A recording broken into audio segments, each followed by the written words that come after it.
Baik, terima kasih. Masih dari pemirsa TV DM dari Bu Cucu Komariah. Assalamualaikum warahmatullahi wabarakatuh. Waalaikumsalam. Pak Ustadz izin bertanya, kenapa banyak orang menganggap sholat duha itu sebagai penambah rizki, tetapi saya pribadi tidak beranggapan seperti itu, Pak Ustadz? Nah, itulah persepsi yang keliru yang harus kita luruskan.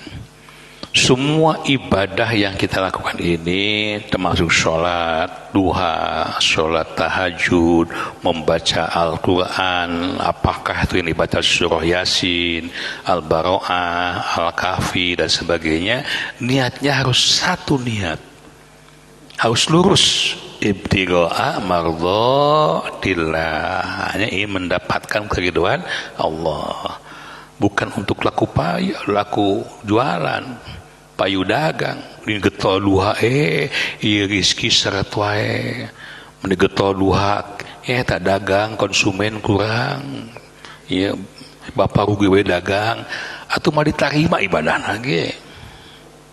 Tidak akan diterima ibadahnya seorang kecuali niatnya lillah, karena Allah.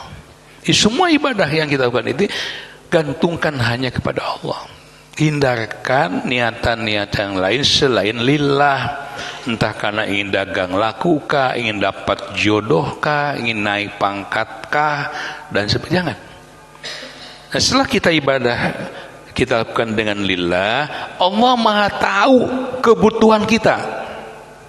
Ma tashtahi anfusukum. Sekali lagi, Allah Maha tahu dengan kebutuhan kita. Jelas. Tidak dikatakan pun, tidak disampaikan pun, Allah Maha tahu apa yang kita butuhkan, kesulitan apa yang kita alami. Masya Allah, Allah akan datang berikan pertolongannya. Yakin itu.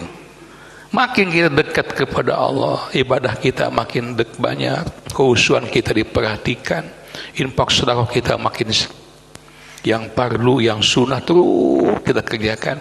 Coba lihat hadis Bukhari ini, maka aku pasti akan mencintai hamba itu hatta uhibbahu, dan kalau aku sudah mencintainya, aku akan menjadi pendengarannya ketika dia mendengar, aku akan menjadi matanya ketika dia melihat, aku akan menjadi tangannya ketika dia berbuat, aku akan kaki ketika dia melangkah, ketika dia memohon kepadaku, aku pasti akan mengabulkannya, ketika dia minta perlindungan kepadaku, pasti aku akan melindunginya. Masya Allah, ya, itu lakukan duha, ya, apa tadi Mas? Duha, ya, ibadah-ibadah yang lain semata-mata hanya ingin mendapatkan ridho Allah. Al-Bayyinah itu, ya, wa ma umiru illa liya'budullaha mukhlishina hu dinahu nafa, ya. Baik, terima kasih.